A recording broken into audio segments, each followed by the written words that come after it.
Afternoon, everybody.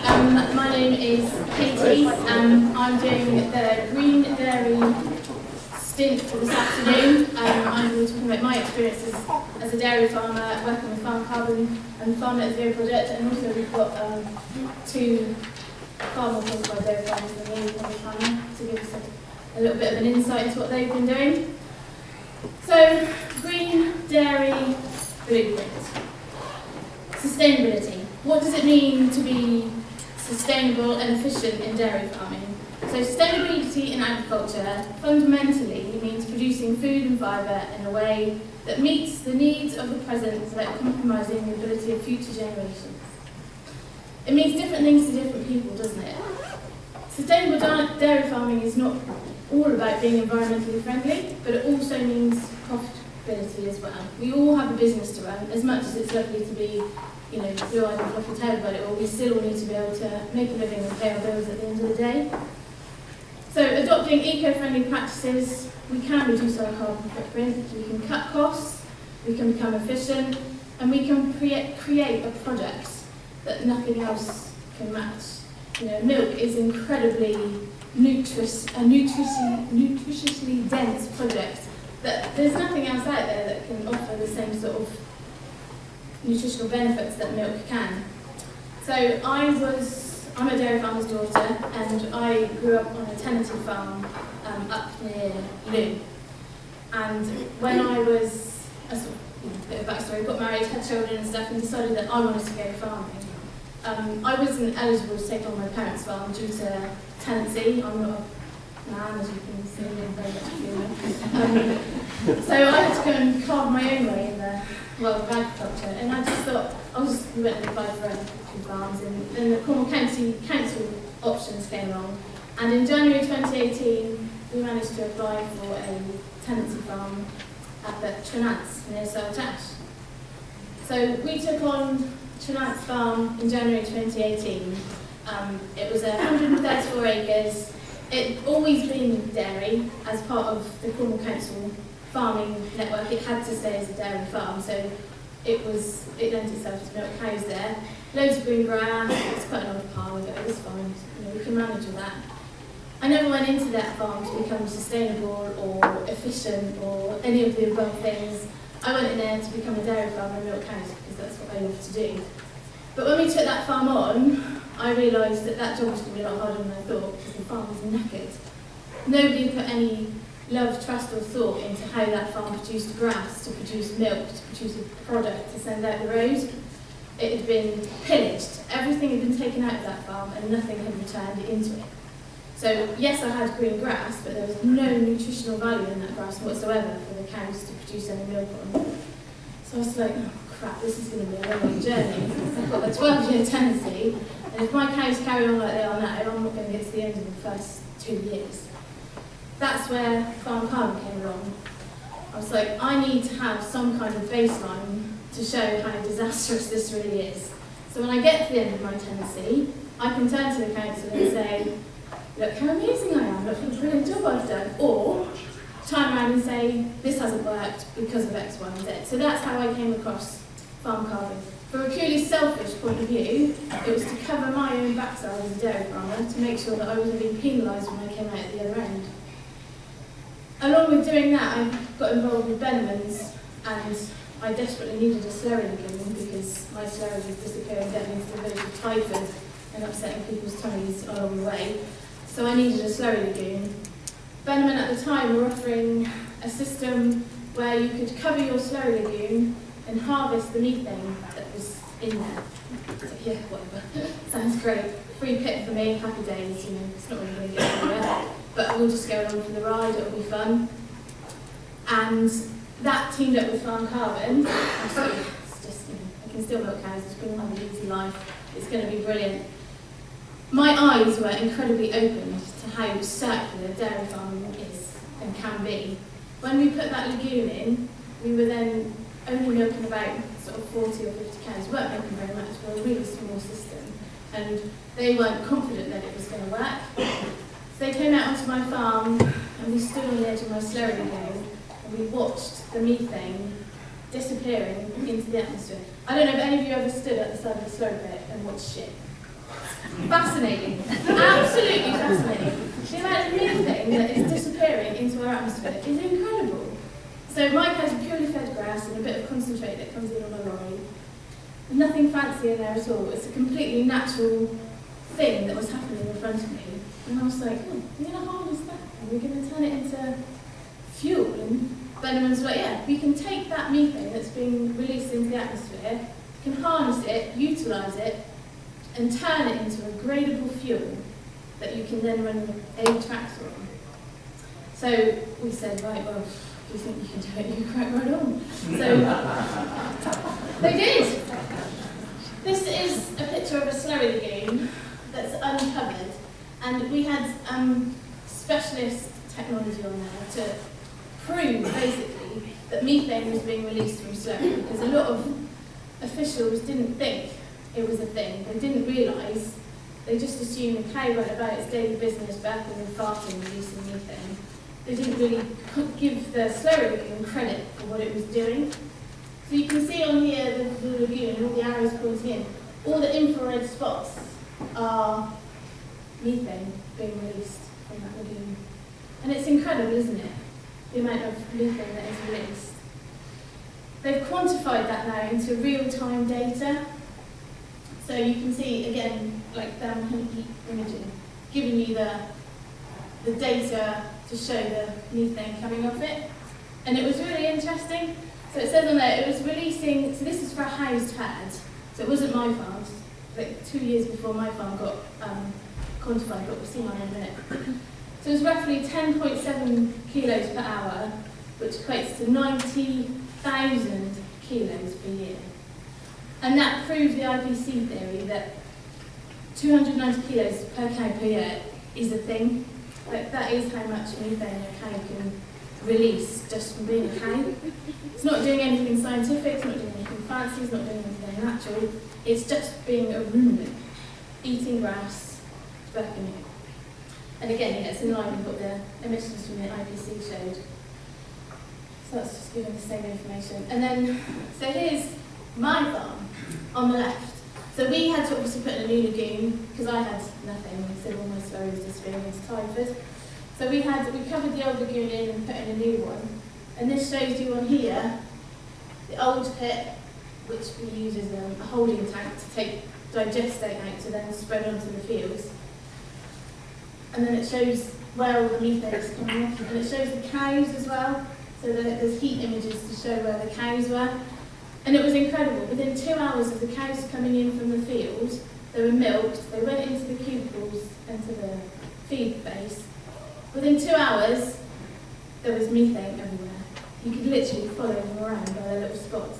It was bonkers. So we had cover on our lagoon, we had methane being produced, we had a new Holland tractor. Happy days. For 18 months, 2 years, I ran as a complete circular farm. The only thing that left my farm was milk and cow cows and calves. So everything that left my farm was nutritionally viable for people to use and need to survive. I managed to reduce my carbon footprint with the help of Hannah and Becky, and my emissions got down to 87 tonnes of fat and protein effective milk, which is pretty good, isn't it? For a small farm. There's a farm not far from me that's a lot larger. It does graze a little bit, but not as much, and their figures were 4 figures rather than 2. So, it's pretty impressive what we could achieve. I also had a New Holland T6 180 tractor on the farm.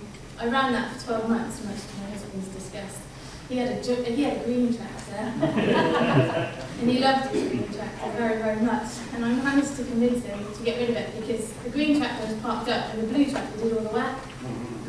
So we managed to get rid of the green tractor. The blue tractor worked all year. Granted, I'm not a contractor. I was farming about 200 acres by that time. So, it's not a huge amount of work. We get a contractor in with a silage wagon to do silage 3 times a year. Everything else was done by the blue tractor, and it was solely run on shit. nothing else went into that machine. It's not hybrid in any shape or form at all. We managed to utilise 9 tonne of methane in that tractor. So for a 12-month period, that tractor just ran all year doing everything. The only diesel I had to buy in was the little scrape tractor to scrape up the poo to be utilised to run the big tractor. We also managed to utilise 10 tonne of methane that left the farm and went into trials and projects down at Trenance at the home test farm. So within a 12-month period, just by milking cows, carrying on like I was always doing, I managed to save 20 tonne of methane being released into the atmosphere. And I didn't have to do anything special. I could still be a mum, I could still be a wife, I could still be a farmer, I could still milk the cows, I could still go out to graze. But the only difference was I was utilising everything that I had on the farm, which, I thought was pretty impressive. So, on here it tells you that 1 kilo of methane is the equivalent to 1 litre of diesel. So, the original farm, you've seen all the heat thermal imaging, that was 60-acre farm. That houses 300 cows for 12 months, and that slurry emitted the 90,000 kilos of methane per year. That's the equivalent of 100,000 kilos of diesel. 100,000, that's insane, isn't it? Just from a few cows that are apparently killing the world and ruining the planet.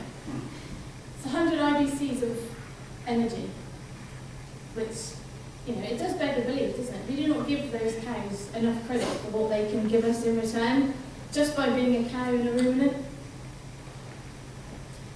So when it came to our farm, obviously we're quite small, but we could produce enough to fuel a whole tractor.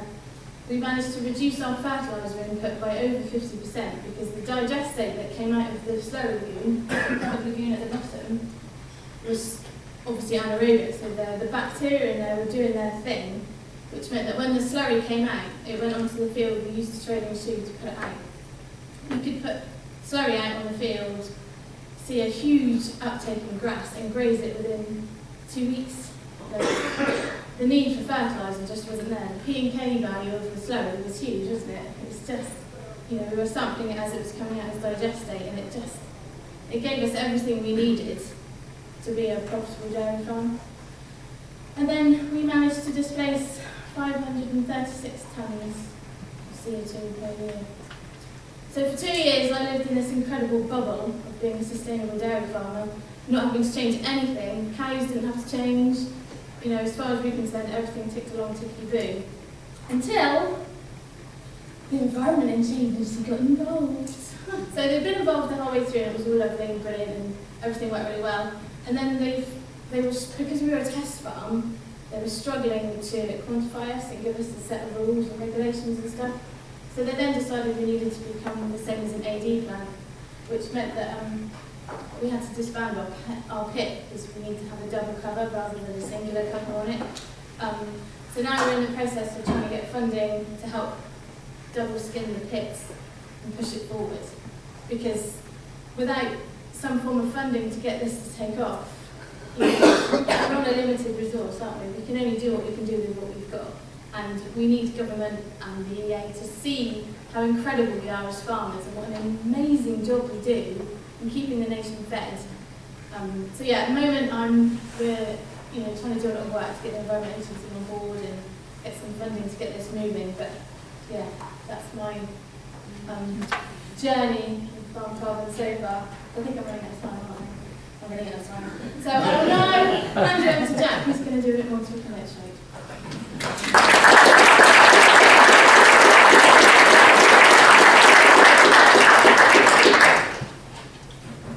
Hello. So, you ready to talk about poo? So, I'll just tell you a bit about myself then. We farm on the Cornwall-Devon border, Tresallick farm. We farm about just over 1,000 acres, and we are looking at 500 cows, and we also have a beef enterprise as well. All within that, we're close to which we don't buy anything, no animals bought in, and we sell 250 beef a year as well. The arable side of things is purely to support the cows and beef. It is purely to feed. Nothing gets sold as corn, straw, or grass or maize. We purely feed the stock that we have, and the sort of biggest thing for us then is to grow our crops efficiently and be cost productive. We've got to be careful with the cost we put towards our crop, because especially the year we've just had, you could buy wheat in reasonably cheap. So we've got to be careful on the costs we put towards it. I'm going to discuss sort of precision farming sort of side of things in terms of fertiliser and slurry spreading. This is a small aspect of what we do. There is a bigger picture to everything, but I'm sort of just going to focus on this a little bit, especially when I've not got too much time. I've got a laser pointer as well, so look at it. So we use a software on the farm called Riser. It's from Agri. So this is basically a satellite in the sky. You have your whole farm mapped out, all your land mapped out. So we've got 3 fields here. Here's me laser, look at that. Yeah. So we've got 3 fields here. This was put in the winter wheat. This was planted in 2024 in the autumn. And as the year's gone on, I've monitored it fairly closely and gone into variable rating fertiliser, and to see what the effects are and what I can do. So this, you'll say, well, what am I looking at here then? So it's a satellite in the sky and it measures crop density. It's as simple as that. If we look on the left, this sort of green, this is all in grass, and that gives you the difference in crop density of 1st of March 2025, the difference in crop density between the grass and what the corn's looking like, which is what you'd expect. And as it went on, so this software then, 1st of March, I looked at it and went through it with my agronomist, and we set up a software. We downloaded this from the cloud, put it onto the laptop, and created software that I could upload to the tractor, and then from that we can directly change what fertiliser goes where. So at this point we were putting on 34.5% nitram, so no P and K in that, and this red along the side here is being decimated by rabbits, and same for here. This is all being decimated by rabbits, and we were thinking, is it even worth putting fertiliser on it at all? We, for these 2 fields in particular, we thought, well, we'll take the gamble, and we went on and put, and I'm going to talk in percentages instead of figures, because we're going to get orders. And so we were putting about 50% more fertiliser on this run to try and give it the boost it needed. And then this yellow bit that was looking good at the time, it was looking healthy, we actually put 20% less. And that's where our savings start to come in. And so in terms of the tonnes that we put on this area, about 80 acres, the tonnes that we would put on, we were actually very similar to what we would do if we didn't use the system at all. But my argument would be that we are being more efficient, and that will come as I talk. We are more efficient with what we're spreading, knowing exactly where it's going. And actually, as you see, 1st of April, we're starting to see this die back. We're starting to see this push on. This corner here, we actually decided not to do anything with. We didn't put any fertiliser on it at all. And you can see that from this slide, 1st of May, when we've had two fertiliser applications at this point, and we haven't done anything with this now, and that is non-crop. It's not worth doing, and I think it was a good decision not to put fertiliser on. So throughout the 3 applications of fertiliser that we put on, we put essentially 5% less fertiliser on than what we would have done normally, which is actually a big saving in terms of the amount of carbon that we gain from doing that. We're not having to buy that fertiliser in, and we get a more even crop. And that's quite important, is to get an even crop. We all talk about averages, and we all talk about what it is yielded per tonne, and all 3 fields then all averaged 3.8 tonnes per acre of wheat, and did 3 tonne an acre of straw, which is fantastic. We've had a good year for it, and we're happy with the results, and we will carry on using variable rate fertiliser. There are two different ways in doing it, and I've just shown you the first way. The second way would be where we cut our losses, and that red bit, like I say, let's put 50% less fertiliser on it because it's not going to yield the crop. That is a discussion that you need to have with your agronomist to sort of discuss whether it's got the potential to kick on or whether the rabbits are going to hit it that hard that it is not worth doing. So I'm going to move on to slurry now. We invested in the NIR system. If you don't know what the NIR system is, it is basically a big box on your slurry tanker, and all the slurry runs through it, and it will monitor M, P and K and your dry matter. And that is important to us because we know exactly what's going on. Every load changes, and we can really hone in on what we're putting on our grass ground and our corn ground. The system itself, we got the system on a grant 2 years ago, so we managed to get 50% grant on it, and it bolts directly onto the tanker. We didn't have to buy anything else different. We put that through a drizzle bar for basically less gas. It's a lot better than splash plates or whatever it's doing there, really pushing for. And I've got some figures on this. So we've worked out that for every tanker load, call it £100, every tanker load is worth £100. That's the amount of nutrients that is in your tanker, and that put it in aspect that when we're on tanking, we're doing 100 loading a day. You can talk some big figures, and that's a lot of nutrients that you're taking out to your fields, and it needs to be quantified. You can, so I'll talk about the bottom then. So we put it on corn ground this year. Given the year, we had a real kind spring. It was nice and dry. We managed to get onto the corn ground with some slurry. And so for this example, I'll just show you perhaps the savings that we had. So we put on 40 cube a hectare, and that was costing £75 for either a contractor or for us to do it. And then obviously we put on fertiliser on top of that corn as well, with that corn, because you can't just put slurry on it on its own, as much as we wish we could. So the total cost of that then would be £125 per hectare. Now, if you look at the next column over, if we just put fertiliser on, it would be a total of £90, which you're going to think, well, that's less than that, obviously. Why even bother with it? Well, you're forgetting that I'm just talking about nitrogen in this. Or if you talk about the P and K, you've got £170 worth of K per hectare, per P and K per hectare, that we're not taking into consideration. So we're putting on potash, we're putting on potassium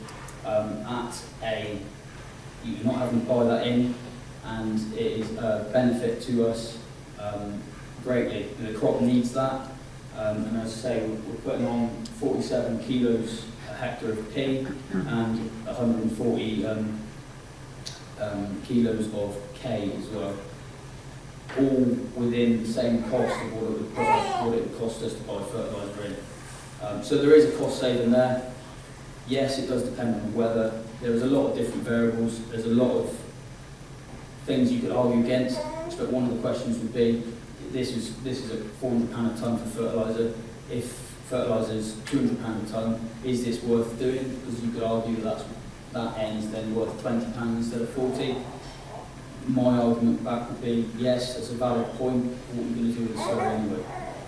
You've got to use it. Should we be utilising it? And especially the carbon we can save by not buying fertiliser in. It sort of adds up and it's beneficial. So, I don't know what I'm looking at there. So just from that little experiment, I've done it on a 10-acre field to put a slurry on, and we saved a tonne in carbon just by not putting the P and the K on and saving the nitrogen from one pass of slurry, which 1 tonne per hectare doesn't sound a lot, you start to scale that up over fields, over 100 acres, 200 acres, is a significant saving then. So, yes, no, I think that's me sorted up. I'm going to hand over to Peter now, who's going to talk about everything else area other than slurry. So I don't think there's much more slurry now, so.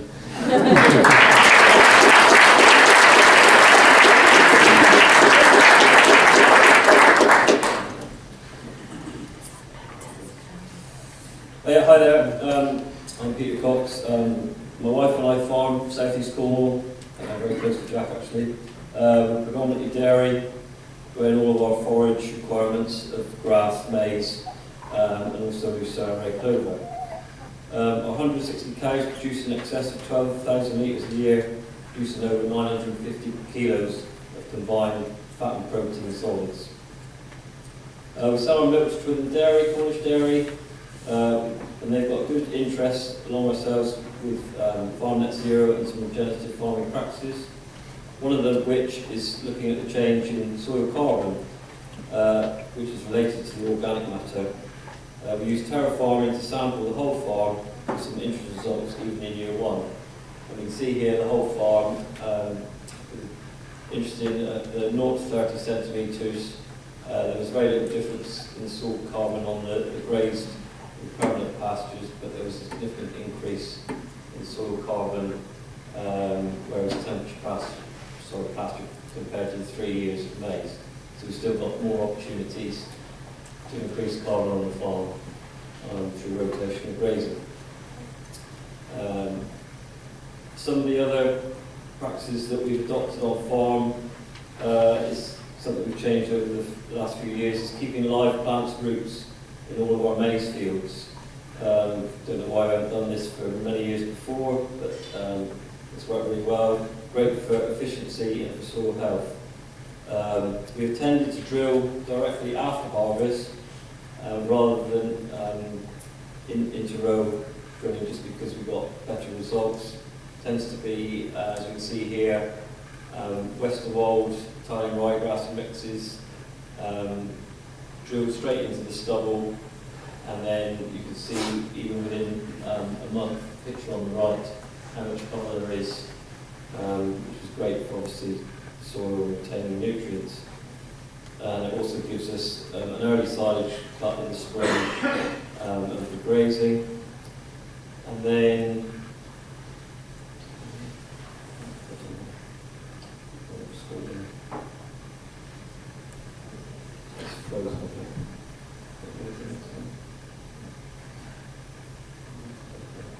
there you go. So lucerne, yeah, so we started growing lucerne on the farm around 12 years ago. Originally we did it because we were feeding a small amount of straw into the dairy ration. I just felt this was a pointless exercise apart from this so-called scratch factor. It wasn't really giving anything nutrition into the cows. Whereas lucerne seems to be a brilliant option to replace this.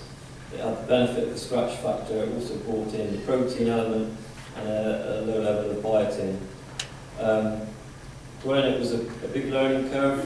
Like all these things that haven't been grown a huge amount in this part of the world, you learn from what works and what doesn't. We take 3 to 4 cuts a year, and the stand will last around 3 to 4 years. This particular picture was a second year, got second cut. One of the problems you find with lucerne was weed aggression. So this particular stand, we decided to experiment by mixing the seed 70% lucerne and 30% red clover, which worked increasingly well for covering the ground and competing with the weeds. Root systems on the lucerne are immense, going really deep into the soil, improving that soil structure. And it requires very little inputs because it fixes all of its own nitrogen requirements, and it receives just a small amount of P and K through some dung in the autumn.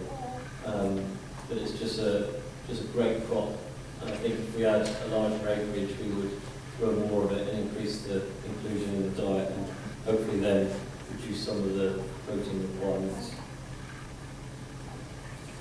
A couple of the other practices that we've adopted on farm.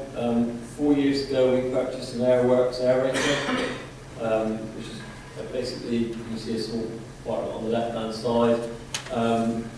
It's a rolling machine, most of you have seen them, but basically slots the soil, but also in the right conditions shatters deep underneath where these spikes enter the ground, allowing more oxygen, and more nutrients and more root growth into the ground, which we've seen even after year one. We've seen benefits to increased density of the grass in those fields that have been done. So now we tend to do it, try and get over the whole farm at least once, if not twice, within a year.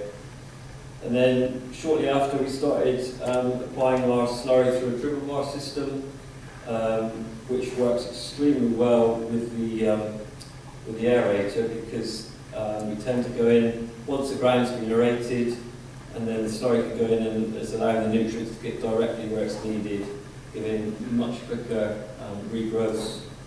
And these two practices alone have seen quite a reduction in our purchase fertiliser requirements.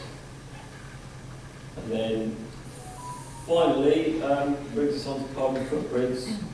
As you can see here, our carbon balance is fairly low, driven by the high milk production levels per kilo of greenhouse gas emissions, with our figure being well below the national average of around 1.2, with ours being at less than 1. We've achieved some of these through the way we ration the cows, our feed efficiency on farm through, I guess, years of practice, trying to get the job right. Our food efficiency levels now over 1.67, which basically obviously 1.67 litres of milk are produced for every kilo of food that the cow consumes. This would sit within the sort of the top 5% of the country's FCE. We use products like NovaPro, which is only UK rapeseed, so we're removing all soy from the diet completely, which obviously also affects positively our carbon footprint. Likewise, with sugar beet, we tend to use as much as we can UK sugar beet, and also a large part of the ration is made up by locally grown fruit maize. We also gain a lower carbon footprint through our heifers or cowing at 24 months or below. And one of the big things that we moved to around 10 years ago was genomically testing all of our animals at birth. And this allows us to breed only the most efficient animals for the future. And we've seen improvements in longevity, production, and even now we're looking at feed efficiency through genomics.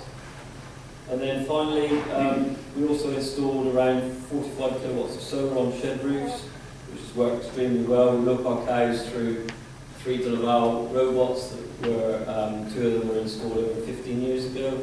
So the link between the solar energy production through the summer, that trickle energy going into a continuous demand on the robots, works extremely well. So I think that's pretty much me. Thank you very much.